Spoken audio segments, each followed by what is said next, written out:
how I got my boss fired when he tried to fire me. Long-time lurker, first-time poster. This is a bit long, but I promise it is worth the ride. DR at the bottom. This story was posted on a different site by me about a year ago, but this sub seems to be the perfect place to share it again. I have added some additional details that prior commentators were asking for last time I posted this. Starting out, let me explain why there wasn't a mass walkout and I am the only one that quit despite us basically being terrorized and treated like slaves. The job market was in shambles in my city at that time with something like a 40% unemployment rate. I knew someone with a doctorate degree in theoretical physics working at a local fast food joint as it was literally the only place hiring. The city had quick access to 4 research universities but he got downsized due to lower admission rates. He is now the dean of the physics department at his former school. To quit any job, no matter how bad, was financial suicide and a guarantee that you would not find a new one.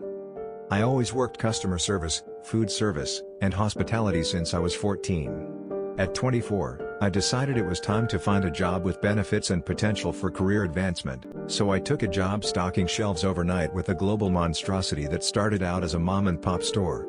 I felt right at home. I worked hard and constantly took the worst jobs and the worst days off to make sure I would be there on the weakest staffing days to rub elbows with management.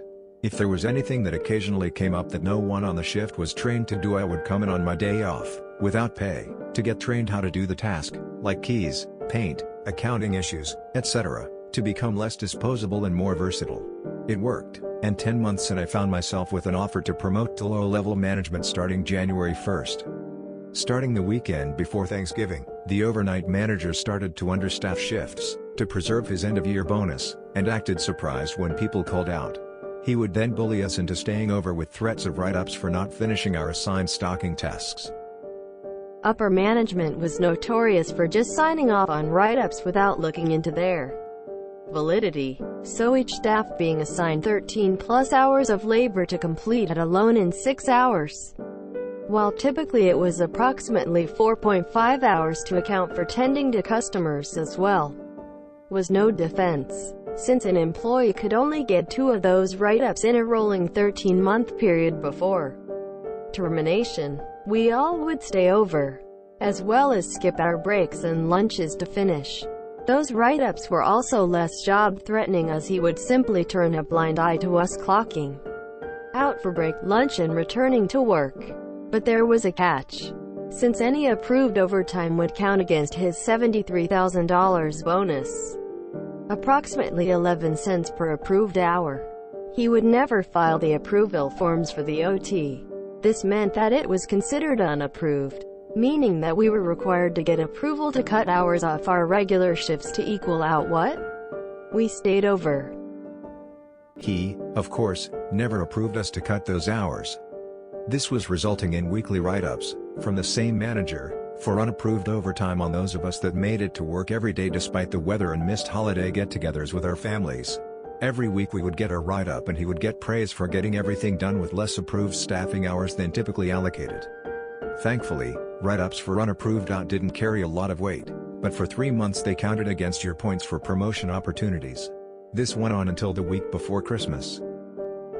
When I got my weekly write-up, I was told by the store manager, who offered me my promotion, I would be suspended for overtime abuse the next time my manager submitted a write-up for unapproved overtime hours. Determined to not lose my promotion, I started telling the manager no.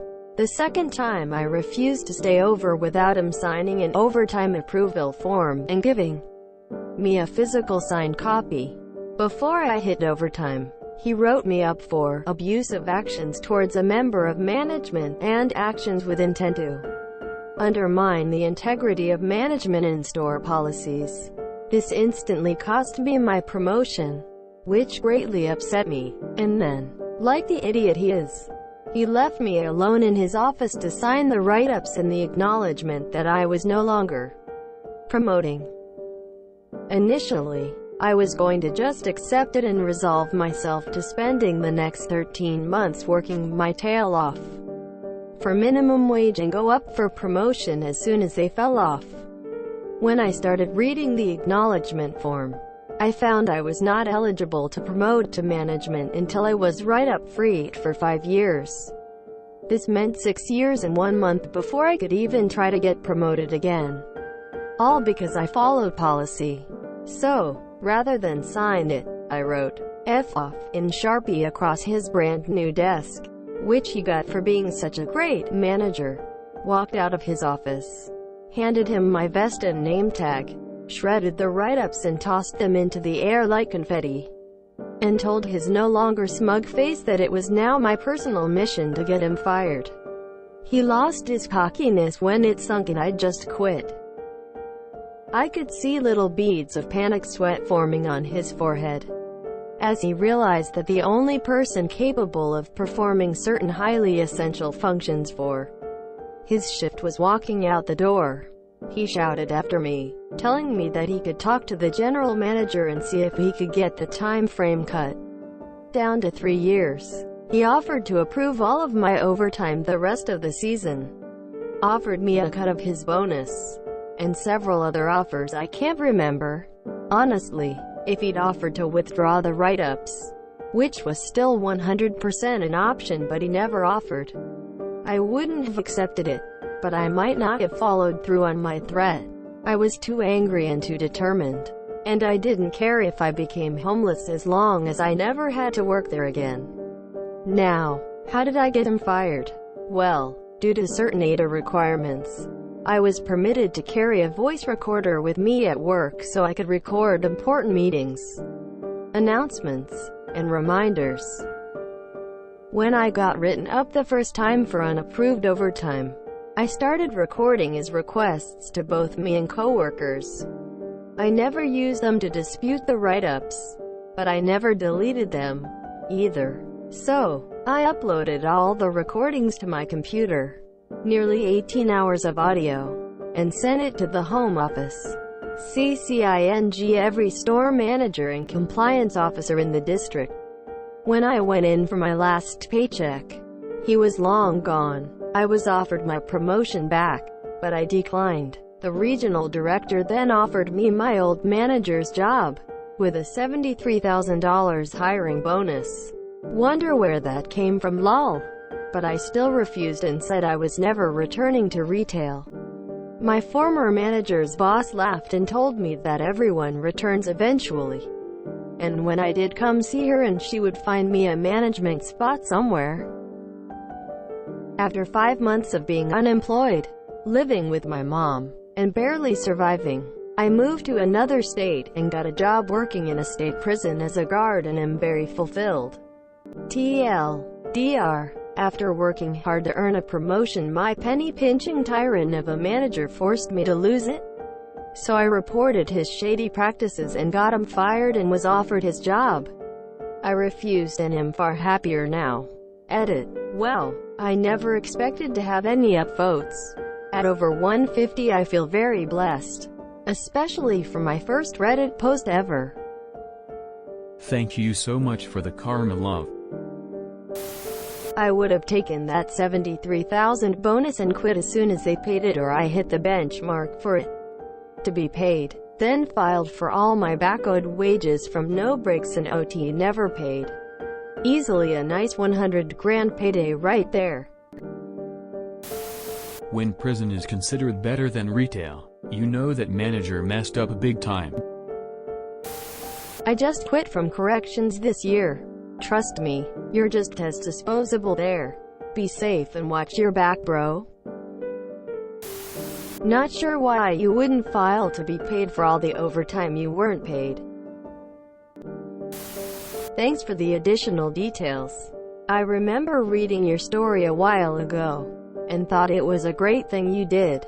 I'm really happy that you found a better opportunity, especially one that's non-retail related. Sorry to hear that you and your coworkers were so abused though. I'm hoping that they managed to get compensated for their lost hours.